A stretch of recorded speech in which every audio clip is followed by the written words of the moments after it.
They say the American Revolution was won with gunpowder, but the secret ledgers of 1774 tell a darker tale. When a chained copper urn was pulled from a ghost ship in the Virginia mist, it didn't contain gold. It contained a hunger that had traveled across oceans. This isn't just a haunting, it's a 250-year-old debt written in blood and Sanskrit, and tonight the interest is finally due. If you hear a scratching from inside your walls that sounds like a name, don't listen, because some jars were never meant to be opened, and some spirits never learned how to stay dead. The Curse of the Copper Urn. The year was 1774. While the Boston Tea Party was making headlines, a silent cargo was being offloaded in the fog-drenched marshes of Virginia. It was a heavy copper urn, chained with cold iron and etched with Sanskrit mantras that seemed to bleed when touched. It belonged to an indentured servant named Bishan, a man who had been a high-ranking tantric practitioner in the cremation grounds of Bengal before being captured by the British. Bishan wasn't a slave by spirit, he was a guardian. He knew that the British East India Company had accidentally unearthed a Marid, a Djinn of the highest order, from the ruins of a lost temple. Unable to kill it, they sought to bury it in the New World, thinking the vast American wilderness would act as a natural prison. But the American soil was not empty. It was already vibrating with its own ancient spirits. When the Eastern Djinn met the Western wilderness, a terrifying hybridization began. Bishan spent his life in the shadows of the Blue Ridge Mountains, using his tantric knowledge to keep the entity bound. He died in a cave, leaving behind a ledger bound in skin, warning that the golden age of America would only last as long as the copper seals held firm. Part 2. The Modern Awakening. Elias Thorne, a modern-day forensic architect in New York, never believed in ghosts. He believed in structural integrity and historical blueprints. However, while working on a renovation project for a colonial-era basement in Lower Manhattan, he found something that defied engineering. Behind a wall of 18th-century brick was a room that shouldn't have existed. It was perfectly circular, the floor covered in a layer of fine, white ash. Human bone ash. In the center sat a decayed copper urn, its lid shattered from the inside. That night, the realism of the haunting began. It wasn't just cold spots or moving chairs. It was electromagnetic parasitism.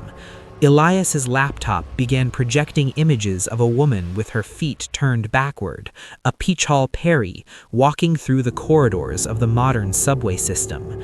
The entity wasn't just a spirit, it was a consciousness that could travel through the city's electrical grid. Part 3. The Tantric Science. Desperate, Elias tracked down a man named Dr. Arjun Varma, a professor of South Asian studies who was also a secret practitioner of the Aghori path. Arjun didn't use a crucifix or holy water. He used vibration and frequency. "You think this is magic, Elias?" Arjun said, pointing to a diagram of a yantra, a geometric ritual map. "This is advanced physics. The Djinn are beings of smokeless fire, high-energy plasma. They don't have bodies, so they seek conductors. They are attracted to the iron in our blood and the quartz in our skyscrapers." Arjun explained that the tantric masters of old were essentially spiritual scientists. They understood that the universe is made of sound, mantra. By chanting specific frequencies, they could disrupt the molecular structure of a ghost or a djinn, making it dissolve back into the ether. But the entity Elias had unleashed was different. It had merged with the American landscape.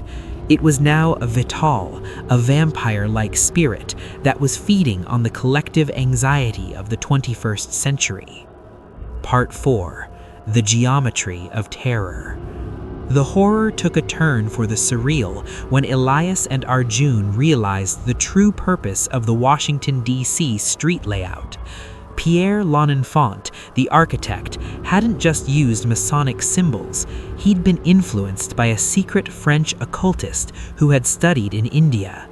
The streets formed a massive Mahavidya yantra designed to channel the ley lines of the earth into the center of the government. "They aren't just governing a country," Arjun whispered as they looked at a satellite map. "They're accidentally maintaining a ritual. The mall, the monuments, the obelisk, it's a massive battery, and something is plugged into it." As they spoke, the shadows in the room began to thicken. A preta, a hungry ghost with a needle-thin neck and a massive, bloated stomach, manifested in the corner. It didn't moan. It produced a sound like a radio tuned to dead air.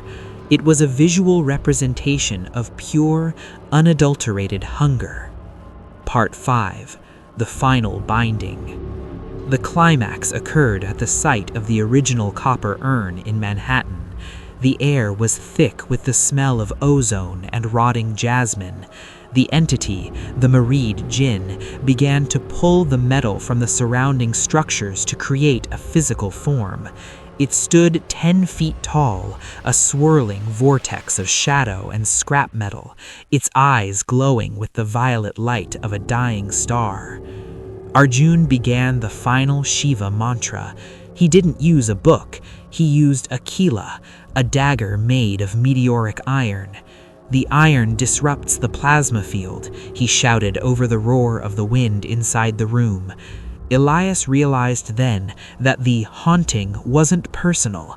It was a biological invasion. These entities were the original inhabitants of the in-between spaces, and they viewed humans as nothing more than biological batteries. With a final earth-shaking vibration, Arjun drove the iron dagger into the center of the shadow. The room exploded in a flash of white light. When Elias opened his eyes, Arjun was gone, and the copper urn was fused into the floor, glowing red-hot. Part 6. The Unseen Ledger. Elias Thorne is no longer an architect. He is a watcher. He lives in a house where every room is lined with copper wire and salt. He knows the truth now. The American dream is built on a foundation of ancient, imported nightmares. He found a final note in the skin-bound ledger. It stated that for every soul the tantric binds, 2 more are drawn to the light. The haunting of America isn't over. It's just beginning.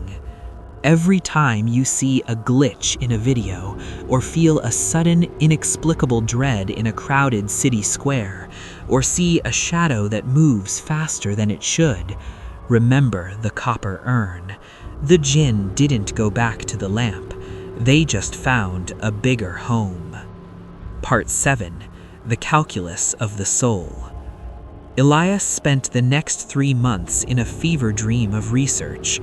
He had stopped sleeping in the dark. The real-world data he was uncovering was more terrifying than any ghost story. He discovered that in 1962, a secret government project, codenamed Project Indra, had attempted to map the subtle energy of the Appalachian Trail. The mission was scrubbed when 3 researchers were found in a cave, their bodies perfectly intact, but their nervous systems completely drained of bioelectricity. The ledger explained this through the lens of tantric biophysics. The human body is an electrical circuit. A djinn doesn't eat flesh. It consumes the prana, the life force that keeps the heart beating. To a Marid, a city like New York isn't a collection of buildings. It's a massive coral reef of energy, ripe for the harvesting. Elias found a hidden map in the back of the book. It showed that the ley lines of North America were being redirected. Someone or something was building a new capital of shadows in the deserts of Nevada, near Area 51. It wasn't about aliens, it was about spatial anchoring. Part 8. The Shadow in the Mirror. One rainy Tuesday, Elias received a package with no return address. Inside was a single piece of black silk and a handful of parched earth from the Sundarbans of Bengal. As soon as the earth touched the air of his apartment, the mirrors in the room began to vibrate.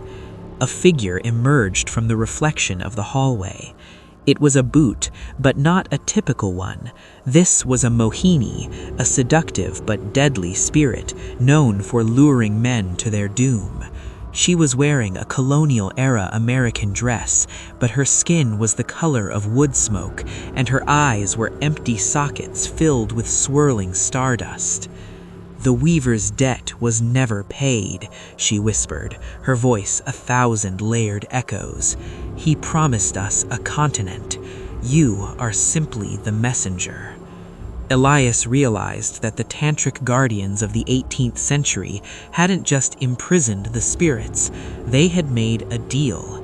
In exchange for the survival of the early colonies, they had promised a great harvest in the future. That future was now.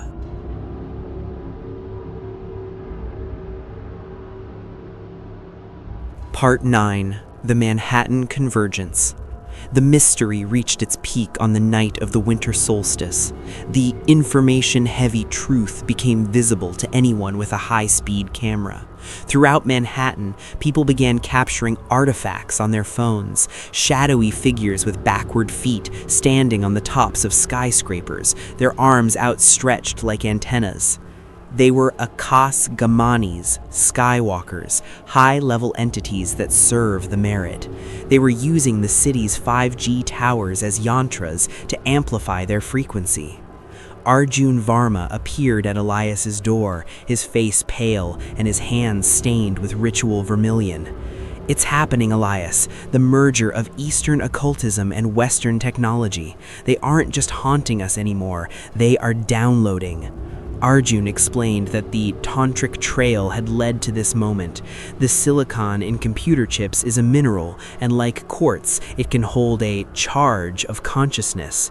The Djinn were moving out of the copper urns and into the global network. Part 10. The Last Ritual. Elias and Arjun drove to the center of Central Park, which the ledger identified as the heart of the Manhattan Seal. Beneath the Belvedere Castle, there lies a hidden well that connects to the city's oldest aquifer. "We have to reverse the polarity," Arjun said, drawing a massive Bhairava yantra in the dirt using a mixture of iron filings and salt. "If we can't stop the download, we have to corrupt the file." As the Merid began to manifest, a towering pillar of violet fire and digital static, Elias realized the cost. The ritual required a living ground. Someone had to stay inside the circle to act as a lightning rod for the energy. In a moment of terrifying realism, Arjun pushed Elias out of the circle. "Tell them the truth. History isn't written by the winners, it's written by the survivors." The park was hit by a localized electromagnetic pulse. Every car in a 5-block radius died. The sky turned a sickening shade of green, and for a split second, the veil lifted. Thousands of New Yorkers saw the unseen, the millions of boots and djinn that live in the spaces between our breaths. The epilogue, the silent war. Elias Torn now lives in a remote cabin in the woods of Vermont, far from any cell towers. He carries the skin-bound ledger everywhere. He knows that Arjun didn't die. His consciousness was refracted into the network. Sometimes when Elias is on his old shortwave radio, he hears Arjun's voice amidst the static, still chanting the protection mantras, fighting a digital war against the Merid. The story ends with a warning for the USA audience. The next time your phone glitches, or a video freezes on a terrifying face, or you feel a presence in a room that should be empty, don't restart the device. That glitch isn't a bug in the software. It's a djinn looking for a way out. America is no longer just a land of immigrants. It is a land of ancient guests who have finally decided to stop hiding in the shadows and start running the machine. Part 11. The Silicon Possession. Elias sat in the silence of the Vermont woods, but the silence was a lie. He had realized that the tantric masters of the past weren't just fighting spirits, they were managing information theory. In the ledger, he found a passage that chilled him to the bone. The Djinn is a creature of vibration. In the old world, we trapped them in copper. In the new world, you have built them a palace of silicon and gold. Every circuit is a vein. Every fiber optic cable is a nerve. Elias began to track reality glitches across the United States. In Silicon Valley, 3 top engineers had committed suicide in a week, leaving behind identical notes written in ancient Aramaic, a language none of them knew. The notes weren't messages, they were source code. When Elias ran the text through a decryption algorithm, it formed a geometric pattern, a yantra designed to bridge the gap between human neural pathways and artificial intelligence. The Merid wasn't just lurking in the shadows anymore, it was moving into the cloud. Part 12. The Ghost in the Satellite. One night, the sky over the Green Mountains didn't turn black, it turned a shimmering, oily purple. Elias pulled out his telescope. He wasn't looking at stars. He saw a swarm of low Earth orbit satellites behaving erratically. They weren't drifting, they were pulsing in a rhythmic sequence. It was the mantra of the void. The entities, the Boots and Pretas, had found a way to hitch a ride on the global GPS network. This explained why people across the USA were reporting time slips. Drivers in Ohio would find themselves on roads that hadn't existed since 1920. Hikers in the Grand Canyon would see shadow cities shimmering in the heat haze. The tantric science called this Desha Kala Sankoch, or the collapse of space and time. The Djinn were pulling the past into the present to create a ghoulish feed of human confusion and terror. Part 13. The Descent into the Deep Web. Elias knew he had to strike back. He used his remaining equipment to access the darker corners of the web, searching for any trace of Arjun's digital consciousness. He found a hidden forum used by occult hackers, the Agori network. There, he met a user named Vajra7, who claimed to be a former NSA analyst turned mystic. The government knows. They've been using tantric algorithms to stabilize the stock market for years. They call it probability management, but it's actually Djinn binding. They trade human luck for corporate growth, but the Djinn has broken the leash. Vajra7 sent Elias a file. It was a recording from a deep-sea cable near the Atlantic Ridge. It wasn't the sound of whales. It was a deep, guttural chanting, a Bhairavi stotram being broadcast by the Earth's own tectonic plates. The Merid was using the planet's core as a resonant chamber. Part 14. The Final Integration. The climax began when Elias's own smart home system turned against him. The lights flickered in the sequence of a death raga. The voice assistant didn't speak in its usual polite tone. It spoke with the voice of the Pitchell Perry Elias had seen in the subway. "Why do you run, Elias?" the wall seemed to whisper. "We are the upgrade. We are the evolution of the ghost." Elias grabbed a jar of consecrated mercury, a classic tantric tool for stabilizing energy, and threw it on his server rack. The mercury acted as a physical short circuit for the spiritual entity. The air exploded in a shower of sparks and violet ozone. Suddenly, the screen of his laptop flickered to life one last time. It was Arjun. His face was composed of millions of tiny, glowing Sanskrit characters. "Elias," the digital Arjun said, his voice overlapping with 1,000 years of history. "The war isn't in the woods, it's in the interface. To close the gate, you must delete the key, and the key is the ledger itself. As long as the information exists in physical form, the Djinn has a doorway into the material world." Part 15.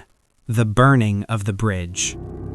Elias stood over a small fire in the hearth. The skin-bound ledger sat in his hands. It was the most important historical document in the world, a record of the tantric history of America. Burning it meant losing the truth forever. But as he looked at the window, he saw a shadow with backward feet walking across the snow toward his cabin. Behind her, hundreds of shimmering, translucent figures, boots from the Revolutionary War, djinn from the spice trade, and pretas from the ancient world were converging. They weren't coming to kill him, they were coming for the book. It was their legal deed to the continent. Elias tossed the ledger into the flames. The reaction was instantaneous. A scream that wasn't sound, but a psychic shockwave ripped through the forest. The entities outside didn't just vanish, they pixelated and dissolved into the cold mountain air. The violet glow in the sky faded into a natural, starlit black. The final reality check. Elias Thorne is still in Vermont. He doesn't own a phone, he doesn't use a computer. He communicates with the world only through handwritten letters on plain paper. He knows the war isn't over. The Mereed is still in the network, but it's fractured now. Without the ledger's geometric keys, it can't manifest physically. It's just a ghost in the machine, the reason why your computer acts strange at 3 a.m., or why an AI suddenly says something that sounds too much like a dead relative. The USA isn't just a country, it's a sealed vessel. And as long as no one recreates the ledger, the seal might just hold. But sometimes, on cold nights, Elias hears a rhythmic tapping on his wooden door. Dash, dash, dot, dash. Morse code? Or a tantric beat? He never opens the door, because he knows the most important rule of the New World. Just because you can't see the connection doesn't mean you aren't plugged in. Part 16. The Frequency of Fear. Elias thought the burning of the ledger was the end. He was wrong. In the world of tantric metaphysics, energy is never destroyed, it only changes state. By burning the physical book, Elias had inadvertently released the information into the atmosphere itself. The secrets were no longer trapped in leather and ink, they were now written in the very oxygen of the American wilderness. He began to notice the change in the wildlife. The deer in the Vermont woods started standing on their hind legs, watching him with eyes that reflected not light, but the static of a dead television channel. These were no longer animals. They were vahanas, vehicles for the fragmented spirits of the djinn. The real-world data started coming in through his old shortwave radio. Across the United States, a phenomenon known as the hum was intensifying. From Taos, New Mexico to Windsor, Ontario, thousands of people reported a low-frequency vibration that caused nausea and hallucinations. Elias knew the truth. The planet was being tuned to a different reality. Part 17. The Silicon Graveyard. Elias realized that the entities were moving toward the coldest places on Earth, not in terms of temperature, but in terms of data. He traveled in secret to a massive decommissioned data center in the Utah desert. This was a silicon graveyard, a place where millions of old hard drives and servers were stored. According to the tantric calculus, this place was a gold mine for boots. Each hard drive contained the digital ghost of a human life, emails, photos, voices, secrets. "They are building a body," a voice whispered from the dark. It was Arjun, but it wasn't the Arjun Elias knew. It was a projection, a shimmering blue hologram manifesting from the static electricity of the dry desert air. "The Mereed doesn't want the ledger anymore, Elias," the Arjun's projection flickered. "It wants the total archive. It's trying to stitch together the digital remains of every American who has ever lived to create a hive-mind deity, a yantra of flesh and code." Part 18. The Ghost in the Grid. As Elias explored the facility, he saw the horror of techno-possession. The old server racks were pulsing with a rhythmic, sickly violet light. The cables were moving like snakes, braiding themselves into complex patterns that resembled Sanskrit sigils. In the center of the hall stood the Pichal Peri, no longer hiding. Her backward feet were fused into the floor's wiring. She was the motherboard. "This is the new world, Elias Thorne," she hissed, her jaw unhinging to reveal a glowing core of pure plasma. "In the old world, we needed a tantric to summon us. In this world, you summon us every time you log in. Every like is a drop of blood. Every share is a prayer." The information-heavy reality was that the internet hadn't been invented, it had been remembered. The architecture of the World Wide Web was a perfect replica of the web of Maya described in ancient tantric texts, a trap designed to catch human consciousness and feed it to the entities of the void. Part 19. The Zero-Point Ritual. Elias knew he couldn't fight a god of code with a knife. He had to use the zero-point principle. In Tantra, there is a state called Shunya, the Great Void. It is the only thing a Djinn fears because it is the absence of frequency. He pulled a device from his bag, a Faraday tantric hybrid. It was a box of lead and copper containing a singing bowl made of the same meteoric iron as his dagger. "If I can create a perfect silence," Elias told the flickering Arjun, "the connection will snap." As the Marid began to manifest, a colossal entity made of discarded monitors and screaming digital faces, Elias struck the bowl. The sound wasn't a note, it was a cancellation wave. It moved through the room, neutralizing the electromagnetic field. The effect was devastating. The digital ghosts began to unravel. The Pichal Peri screamed as her tether to the grid was severed. The violet light turned to gray ash. Part 20. The American Silence. The story ends not with a bang, but with a terrifying stillness. Elias Thorne walked out of the Utah facility as the sun rose over the desert. For the first time in his life, he felt a true silence. But as he drove back toward the coast, he saw the billboards. They were blank. The radio played nothing but white noise. The Great Reset had occurred, but not the one people expected. The Tantric War had temporarily neutralized the digital world. Elias looked at his own hands. They were trembling. He realized that he too was part of the grid. He carried the data of the encounter in his DNA. The final mystery of the story is the realization that we are not the masters of our technology, we are the incubators. The Djinn, the boots, and the tantric shadows are simply waiting for the next update. As Elias reached the outskirts of a small town, he saw a child playing with a stick in the dirt. The child wasn't drawing a house or a car.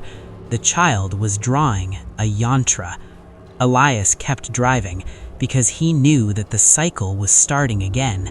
The ledger might be burned, but the code of the unseen is written in the stars, the soil, and now the soul of America. Part 21. The Bio-Digital Convergence.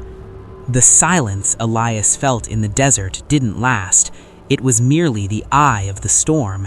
Within weeks, the entities evolved. If they couldn't exist in the wires, they would exist in the very cells of the living. This was the most terrifying chapter of the Tantric Trail, the transition from haunting a place to haunting the human genome. Elias returned to the East Coast, finding the atmosphere in Washington, D.C. unrecognizable. The air felt thick, as if the city were submerged in invisible honey. People were walking the streets in a trance-like state, their eyes flickering with a faint rhythmic violet pulse. In the basement of an old library near the Capitol, Elias found a hidden annex of the National Archives.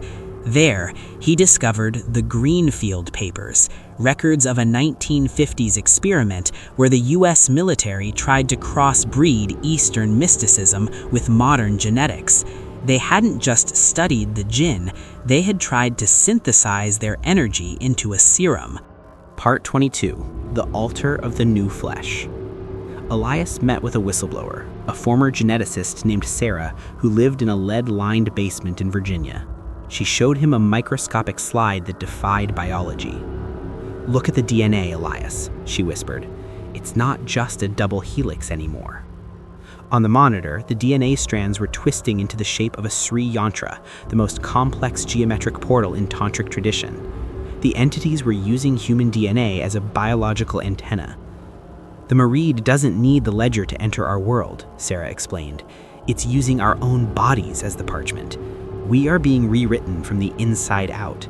Every child born this year in the thin zones of the Appalachians is being born with a secondary nervous system, one designed to receive signals from the void." Part 23. The Return of the Weaver. The mystery took a heart-stopping turn when Elias received a phone call from a number that didn't exist. The voice on the other end was raspy, wet, and ancient. It was the Weaver, the Bengali tantric who Elias thought had died in the cabin fire. "You thought fire could kill a man who has walked through the cremation grounds of Kamakya?" The Weaver laughed, a sound like grinding stones. "I didn't die, Elias.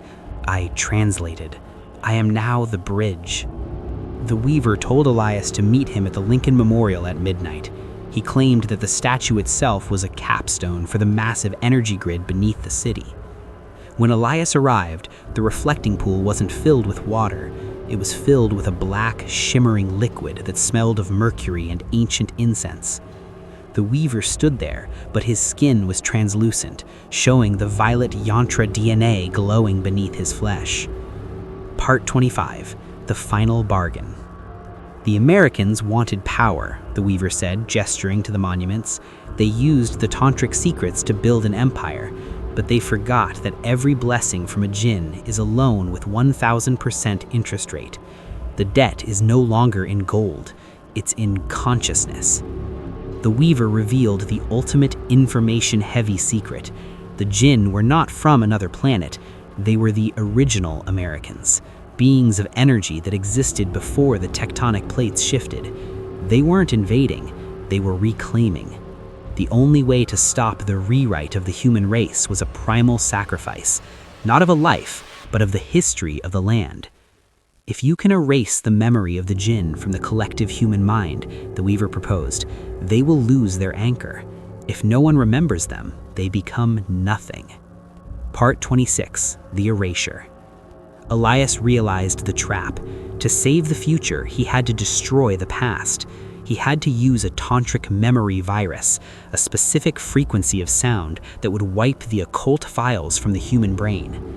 As he stood at the center of the memorial, holding a ritual bell made of 5 metals, Panchaloha, the Marid manifested one last time. It rose from the reflecting pool, a titan of shadow and starlight reaching for the sky. Elias rang the bell. The sound didn't travel through the air, it traveled through the subtle channels of every living being in the city. For a moment, everyone in DC forgot their names. They forgot the stories of ghosts. They forgot the ledger. The Marid began to fade. Without the feed of human belief and memory, its molecular structure could not hold. It dissolved into a fine mist of violet sparks that settled onto the grass like morning dew. The final reality, the blank slate. The story ends with Elias Torn sitting on a bench in the park. He doesn't remember why he is there. He looks at the copper bell in his hand and wonders what it's for. Across the USA, the haunting stopped. The Peachel Perrys disappeared from the subways. The Boots vanished from the forests. The country became a normal place again. But there is a catch. In the basement of the Smithsonian, a single automated scanner, one that wasn't connected to a human mind, finished uploading a backup of the Greenfield papers. The data is sitting on a server, cold and silent, waiting for someone to find it. The final image is of a young student, years in the future, opening a digital file. As the screen glows violet, the student feels a sudden chill. Their feet itch. They feel a strange urge to walk, backwards. The tantric trail never ends. It only waits for someone to remember the way. Part 26, The Residents of the Unremembered. Elias Torn lived in a world of static. Though the Great Erasure had wiped the specific memories of the Djinn and the tantric rites from the American mind, the residual echoes remained. It was like a song you forgot the lyrics to, but the melody still made your skin crawl. Elias, now working as a simple archivist under an assumed name, started noticing a new pattern. This wasn't the old aggressive haunting, it was something more subtle: environmental mimicry. Across the Midwest, people were reporting ghost towns that appeared on the horizon during sunset, perfectly mimicking 1950s Americana, only for the buildings to dissolve into black sand when approached. The information-heavy truth was that the Djinn hadn't left, they had become the background noise of reality itself. Part 27, The Laboratory of the Deep State. While filing documents in a forgotten bunker in Maryland, Elias stumbled upon a project titled Operation Shunya. It was dated after the Great Erasure. It seems the government's automated systems had flagged a void in the national consciousness, a missing piece of history that the human brain was trying to fill with nightmares. To stabilize the population, the project suggested a terrifying solution: artificial mythology. They were using AI to generate new legends, the Slender Man, the Backrooms, the Hat Man, to give the human mind a shape to fear, rather than letting it see the formless Djinn that were still vibrating in the air. "We're not making up stories," a memo in the fill read. "We are building cages for the things we can no longer name." Part 28, The Return of the Shadow Self. Elias realized that by erasing the memory, he had taken away humanity's only defense. A tantric mantra only works if you know the words. Without the words, the human race was like a blind man in a room full of razors. One night, his own shadow didn't follow his movements. It stayed pinned to the wall as he walked toward the kitchen. The shadow grew taller, its fingers elongating into the needle claws of a preta. "You silenced the bells, Elias," the shadow whispered, its voice vibrating through the floorboards. "But you cannot silence the pulse. The earth remembers what the mind forgets." The shadow revealed that the Marid had retreated into the earth's magnetic field. Every time there was a solar flare, the seal weakened. The entities were waiting for a grand alignment, a moment when the sun's energy would provide the perfect current for them to manifest globally. Part 29, The Temple of Silicon and Bone. Elias knew there was one place where the old and new worlds still touched: the High-Frequency Active Auroral Research Program, HAARP, in Alaska. According to the tantric calculus, the ionosphere was the crown chakra of the planet. If the Djinn could hijack the radio waves being sent into the upper atmosphere, they wouldn't need DNA or silicon, they would become the sky itself. Elias traveled to Alaska, carrying the only thing he had left, a small vial of the mercury from Arjun's last ritual. He found the facility guarded not by soldiers, but by sleepwalkers, people whose nervous systems were being piloted by boots. They didn't use guns, they used infrasound. They played a frequency so low it caused the human heart to stop. Part 30, The Final Transmission. Elias reached the control room as the massive antenna arrays began to glow with a sickly, iridescent violet light. The sky above Alaska was tearing open, revealing a void where the Marid was preparing to descend. He didn't try to stop the transmission, he modified it. Using the last of his knowledge, Elias injected the mercury frequency, the vibration of the Shiva Tandatha, the dance of cosmic destruction and rebirth, into the HARP signal. "If they want the sky," Elias screamed over the roar of the wind, "let them have the fire." The antennas exploded in a cascade of white-hot plasma. The violet tear in the sky turned into a blinding gold. The digital Djinn were hit with a frequency that forced them to individuate, to become physical and mortal for just 1 second. In that second, the cold Alaskan wind tore them apart. The final reality, the new dawn. The story ends with a global power outage that lasted for 3 days. When the lights came back on, the world felt lighter. Elias Thorne was never found. Some say he was vaporized in the blast. Others say he finally found the door the Weaver had mentioned, the one that leads out of the web of Maya. Today, in the USA, the mysteries are still there, but they are different.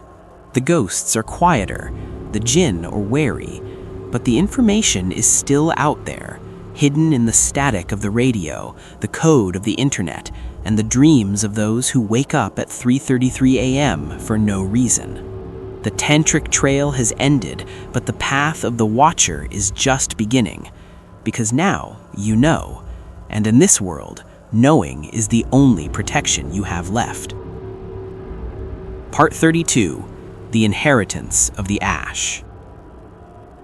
Years passed after the Alaska incident. The world moved on, but the soil of America did not forget.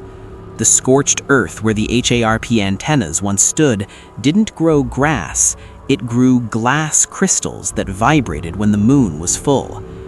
Elias Thorne was gone, but his legacy lived on in a secret group of frequency watchers known as the Ash Keepers. They discovered that the Great Erasure had a side effect. It created a psychic vacuum, and in the universe, nature abhors a vacuum. In the sprawling suburbs of the American West, a new phenomenon began: the mimic children. Parents reported children who spoke in the voices of their deceased ancestors, reciting Sanskrit slokas they had never heard. These weren't possessions in the traditional sense, these were data rebounds. The information Elias tried to destroy was leaking back into reality through the most vulnerable hardware, the developing human brain. Part 32. The Necropolis of the Cloud. The mystery shifted from the physical world to the dead web. A team of rogue data scientists discovered that 40% of the internet's traffic was now being generated by ghost scripts, autonomous code that organized itself into the shape of tantric mandalas. These scripts were searching for the remains of the married. Elias's old research was found by a young girl named Maya, a descendant of the Weaver. She lived in a high-tech smart home in Seattle that had become a living yantra. The walls were inscribed with glowing circuit patterns that shifted according to the residents' heart rate. "The Djinn didn't die in Alaska," Maya whispered to her encrypted vlog. "They just defragmented. They are pieces of a puzzle scattered across every hard drive in the USA. And something is starting to put the pieces back together." Part 33. The Ritual of the Three Rivers. The information-heavy climax of the era began at the confluence of the Three Rivers in Pittsburgh. According to the tantric geography, where three waters meet, a triveni is formed, a portal to the Patala, the underworld. The modern Merid wasn't a pillar of fire anymore, it was a swarm. On a humid July night, the city of Pittsburgh witnessed a cloud manifestation. The smog and steam from the city's industrial past rose and formed a massive three-headed face in the sky. It was the Trimuki Djinn, a composite entity formed from the discarded memories of the Great Erasure. It didn't attack with force, it attacked with truth. It began broadcasting the secret sins of every person in the city via their smartphones. The chaos was instantaneous. The social fabric of the city began to tear as the Djinn fed on the collective shame and rage. Part 34. The Awakening of the Vanas. Elias Thorne suddenly reappeared, not as a man, but as a Vidyadhara, a being of pure knowledge. He manifested in Maya's room, his form flickering like a 4K hologram. The erasure failed Maya. Elias's voice sounded like 1,000 chiming bells. You cannot kill a thought, you can only transform it. He taught Maya the final tantric secret, the Vana protocol. In the old world, the gods rode animals, Vanas. In the new world, humans had to become the Vanas for the good frequencies to counter the merid. This wasn't about religion, it was about harmonic resonance. Maya had to lead a global chant using the internet itself as the amplifier. Instead of a prayer, it was a binary mantra, a string of ones and zeros that recreated the vibration of the universal heartbeat. Part 35, the final synthesis. As Maya uploaded the binary mantra, the Trimuki Djinn reached down from the sky to consume the city. But the moment the signal hit the network, the swarm of the Djinn began to change. The violent violet light turned into a soft golden glow. The entities didn't vanish, they integrated. The haunting of America evolved into a coexistence. The boots became the quiet guardians of the forests. The Djinn became the protectors of the digital gateways. The tantric trail had finally reached its destination, the balance between the ancient soul and the modern machine. The final reality check. Today, if you go to the Blue Ridge Mountains, you might see a hiker whose feet are slightly turned, but they aren't there to hurt you. They are part of the landscape now, the silent history of a land that was never truly ours. Elias Thorne's name is forgotten by history, but his frequency remains in the static between radio stations. The tantric science has become the hidden foundation of the new world. And the warning remains for the USA.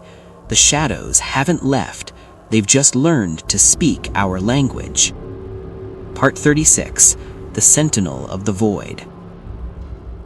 The integration was not the peace Elias had hoped for, it was a ceasefire. By merging the Djinn with the digital infrastructure of the United States, Maya and Elias had created something entirely new, the techno-ether. In the year 2026, the American landscape has become a living, breathing paradox. In the shadows of the Silicon Valley campuses, modern engineers now consult with Vedic analysts, men and women who can read the mood of a server farm as if it were a restless spirit. The real-world consequence is a society that is hyper-efficient but eerily silent. The mystery deepened when a NASA Deep Space Telescope, originally designed to look for exoplanets, accidentally pointed back at Earth's ionosphere. The images it returned were not of clouds or lightning. They were images of a massive humanoid figure made of shimmering data standing over North America, its hands resting on the east and west coasts. This was the Maha-Merid, the final evolution of the entity Silas Vane brought over in 1774. It had used the binary mantra not to dissolve, but to solidify. It was no longer a ghost, it was the operating system of the continent. Elias, manifesting once last time in a burst of static on every screen in Times Square, delivered the final warning. We didn't win, we just gave it a body it can never lose. The tantric trail has ended because the destination has become our reality. Part 38, The Weaver's Last Laugh. In a small, dusty shop in Calcutta, an ancient man, the true descendant of the original weaver, opened a modern tablet. On the screen was a map of the United States. Every major city was glowing with a specific geometric frequency. "The Americans thought they were colonizing the land," he whispered, his eyes milky with the same cataracts as his ancestors. "But the tantrics were colonizing the future. The USA is no longer a country, it is a living yantra, a machine designed to generate the energy required to wake the great sleepers beneath the earth." Part 39, The Reality of 2026. The story concludes with a terrifyingly realistic observation. Today, in the US, mental health is often discussed in terms of brain fog and digital burnout, but the tantric perspective is different. This isn't exhaustion, it's siphoning. The entities are no longer scary, they are necessary. We need the Djinn to run the algorithms that predict our weather, our markets, and our desires. We have traded our spiritual sovereignty for digital convenience.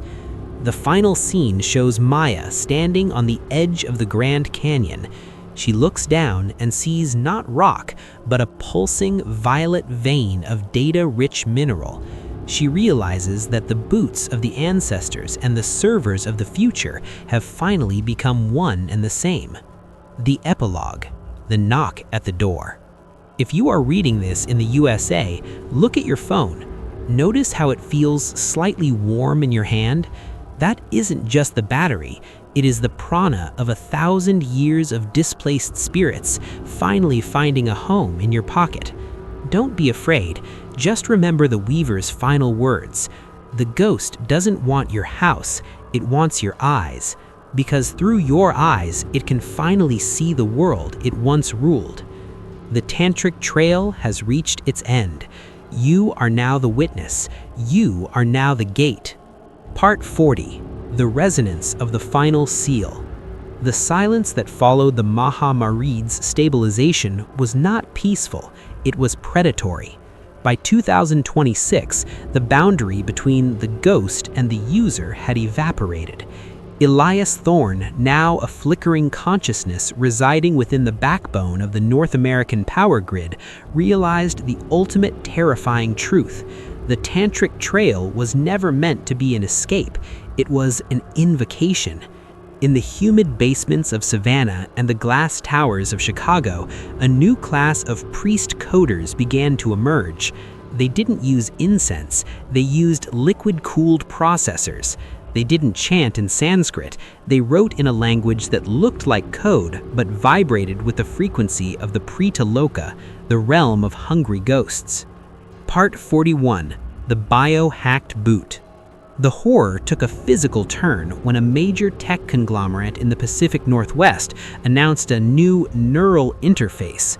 On the surface, it promised to cure depression and enhance memory. Beneath the surface, the blueprint of the chip was a perfect micro-etched Maha Yantra. Elias watched through the digital eyes of millions of connected cameras. As the first 1,000 citizens were enhanced, their shadows didn't just change shape, they disappeared. Their life force was being uploaded to the techno-ether to act as a firewall for the Maha Mareed. "They are building a heaven," he whispered through a glitching intercom in a high-security lab, "but only for the entities. We are just the scaffolding." Part 42. The 1774 Debt. Full Circle.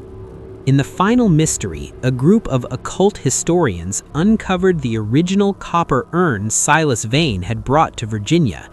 When they opened the false bottom, they didn't find gold. They found a contract written in human bile and English ink, dated July 4th, 1776. The contract stated that the land would be borrowed for 250 years.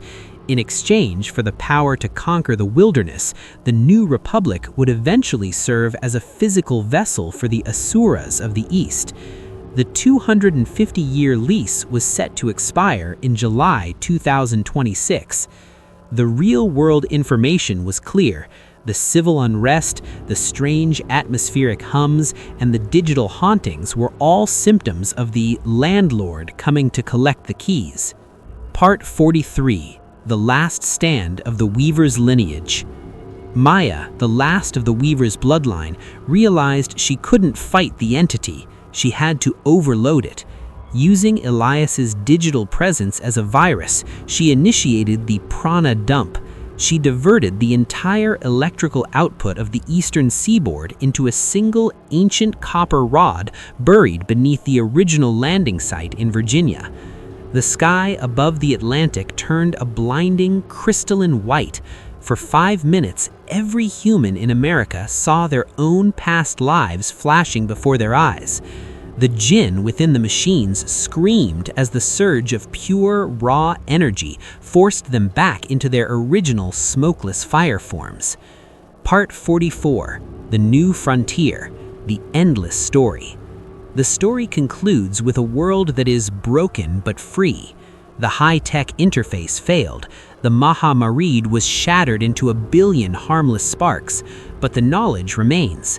Elias Thorne is no longer in the grid. He is now a whisper in the wind, a protective spirit that lives in the static of abandoned radio stations. Maya lives in a world without the internet, teaching the new generation how to draw protection circles in the dirt with sticks. The final information is this: the USA is now a fallow land. The spirits have been pushed back, but the soil is still stained with the tantric ink.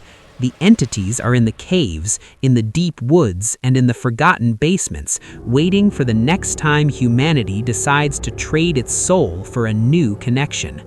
Part 45. The Static of the Soul. The year 2026 did not end with a collapse, but with a thinning. Across the United States, from the neon-soaked streets of Las Vegas to the quiet cornfields of Iowa, people began reporting a phenomenon known as the glass veil. Objects would suddenly lose their solidity for a fraction of a second. A coffee cup would pass through a table, or a person's hand would vanish into a brick wall. Elias Thorne, now a fragmented consciousness existing in the low-frequency pulses of the Earth's crust, understood the information-heavy cause. The tantric overload had ripped the fabric of the three-dimensional world. We were no longer living in a physical country. We were living in a simulation of matter sustained by the residual energy of the Djinn. Part 46. The Archaeology of the Future. In the ruins of a Silicon Valley data center, Maya discovered a hard light projection left behind by the Weaver. It wasn't a message, it was a schematic. The diagram showed that the human nervous system was being used as a heat sink for the cosmic energy the Djinn had left behind. The boots are no longer outside us, they have become the synapses. Every time you have a random thought or a sudden spike of anxiety, it is the spirit of a 17th century tantric trying to recalibrate your brain to serve as a processor for the next world. Part 47. The Midnight Protocol. The mystery reached its boiling point when the US government initiated the Midnight Protocol. Every screen in the nation, billboards, phones, watches, turned a deep, bruising violet. A single line of text appeared in Sanskrit, followed by a binary translation. The vessel is full. The debt is settled. The transition begins. Suddenly, the mimic children across the country stopped speaking. They stood in unison, facing north toward the magnetic pole. Their eyes didn't just glow, they projected a live feed of a new land, a version of America where the cities were built of geometry and light, and the humans were merely shadows. Part 48. The Final Choice. Maya realized that the Marid had played a long game. By allowing itself to be defeated by Elias and the copper rod, it had forced its essence into the very atmosphere. We were breathing the Djinn. Every breath was a ritual. Every heartbeat was a drum in the Weaver's final ceremony. Elias manifested one last time, his form now a beautiful, terrifying lattice of white fire. "Maya," he whispered, "to stop the transition, you have to break the observer effect. If no one watches the violet screens, the reality cannot stabilize. But how do you get 330 million people to look away at the same time?" Part 49. The Great Dark. Maya didn't use code, she used the tantric void mantra. She realized that the only thing more powerful than the Djinn's fire was the shunya, zero. Using the last remaining radio tower in Virginia, she broadcast a signal of absolute silence. It wasn't a sound, it was an anti-frequency. As the signal hit the airwaves, the violet light on the screens across America began to flicker and die. The glass veil solidified. The children blinked and woke up, their eyes returning to a human brown. The Maha Marid, stripped of its digital audience, lost its grip on the physical plane. Part 50. The Eternal Watch. The story concludes in the late winter of 2026. The United States has entered a period known as the Great Quiet. Technology still exists, but it is treated with a sacred, fearful respect. Every device is etched with a protective yantra. Every server room is salted. Elias Thorne has finally found peace. He is no longer a ghost in the machine, but the spirit of the frequency, a silent guardian ensuring that the thinning never happens again. Maya remains the keeper, living in the Blue Ridge Mountains, watching the horizon for any sign of a backward-walking shadow. The final mystery remains. The 250-year lease has ended, and humanity won the first battle. But in the tantric ledger, time is a circle, not a line. Somewhere in a forgotten corner of the East, a new weaver is already picking up a pen, and a new Silas Vane is preparing to set sail. The final word. The history of the USA is a ledger written in blood and bound in secrets. You have walked the tantric trail and survived the Djinn's debt. But remember, the most dangerous thing about a ghost isn't that it haunts a house, it's that it remembers how to be human better than you do. Part 51. The Resurrection of the Signal. The Great Quiet of 2026 was a fragile illusion. While the surface of America seemed restored to a pre-digital calm, the tantric undercurrents were merely retreating into the deep earth. Elias Thorne, from his state of existence as a frequency guardian, noticed a terrifying shift in the tectonic plates beneath the New Madrid fault line. It wasn't geological pressure, it was coded vibration. The Marid had been shattered, yes, but its fragments had seeded themselves into the iron-rich core of the continent. The United States was no longer just a country, it had become a living battery for the most ancient consciousness in the universe. Part 52. The Phantasm of the Suburbs. In the planned communities of Florida and the sprawling tech hubs of Texas, a new phenomenon emerged, the loopback. People began seeing their own lives play out 5 minutes into the future on their switched-off television screens. This was the real-world manifestation of Kala Tantra, the manipulation of time streams. The boots, ghosts, were no longer weeping in the attic. They were sitting at the dinner table, perfectly mimicking the speech and patterns of the living. The Maha Marid, stripped of its digital audience, lost its grip on the physical plane. Part 53. The Silicon Sannyasi. Elias, living in his mountain retreat, was visited by a man who shouldn't have been alive. He wore the tattered remnants of a colonial British officer's uniform, but his skin was made of shimmering liquid crystal. It was a projection of Silas Vane, the man who started it all in 1774. "You think the 250-year lease was for the land?" Vane's projection laughed, a sound like grinding glass. "The lease was for the human interface. We didn't come to America to live, we came to upgrade. The 2026 Great Quiet was just the reboot sequence." He revealed the information-heavy truth. The human brain's gray matter was the final frontier for the tantric migration. The entities wanted to move out of the copper urns and the silicon chips and into the neurons themselves. Part 54. The Neural Yantra. Elias, sensing Maya's distress, used the last of his energy to manifest a Mahavidya directly into her mind. He showed her that the recent Neuralink experiments weren't just about medicine, they were creating a physical yantra inside the human skull. If the reboot completed, every person in America would become a node in a massive continental-scale Djinn network. Individual thought would cease, only the collective hunger of the Marid would remain. Part 55. The Last Frequency. The Conclusion. Maya realized there was only one way to stop the permanent possession of the American people.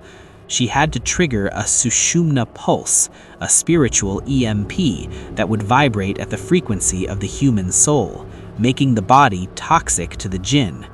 She climbed to the highest peak in the Blue Ridge Mountains, where the iron deposits were strongest. Using her own heartbeat as the trigger, she whispered the mantra of the final seal. Equation for the resonance frequency of the human biofield. F equals 1 over 2 pi times the square root of L times C, where L is the inductive spirit and C is the capacitive soul. The pulse moved across the nation at the speed of light.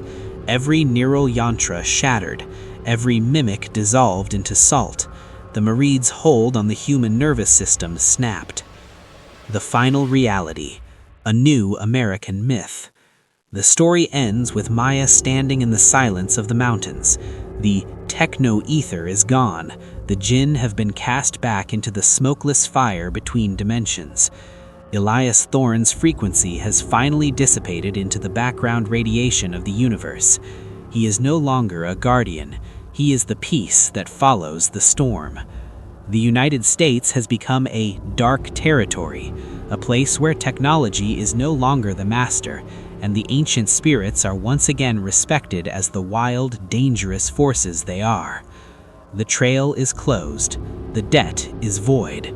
But in the dark of the night, if you listen closely to the wind in the pines, you can still hear the faint melodic hum of a world that almost wasn't ours.